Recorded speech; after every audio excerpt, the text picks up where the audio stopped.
Tanong ni Miss Tasha Ruado, kapag ba nagkaroon ng toxoplasma ang tao, makakahawa rin ba ito? So, kung tao man yan, dogs nyo man yan, or iba pang mga animals, ay hindi po yan nakakahawa in terms na yung makukuha nyo by contact. Puwera na lang kung nagkaroon kayo ng blood transfusion or organ transplant from another human, or kung baby tapos yung nanay niya nagkaroon ng toxoplasmosis, pwedeng mai-transmit doon sa baby, kaya delikado po yan sa mga buntis, no, yung mga toxoplasma.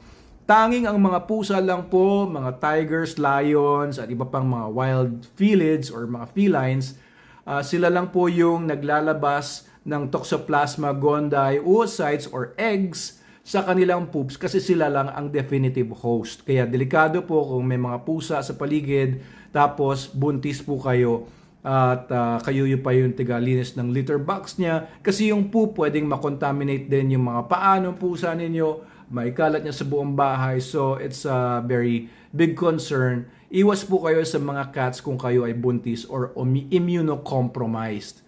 Okay, pero pagka tao kayo at aso ninyo, or may alaga kayong unggoy, or may alaga kayong pot-bellied pig, or kung ano pa mang mga alaga ninyo, hindi po kayo maawaan sa kanila.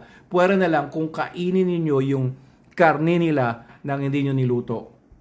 Okay, pero wag nyo lutuin yung aso nyo, syempre bawal yun. Wag nyo kainin yung kasama nyo sa bahay.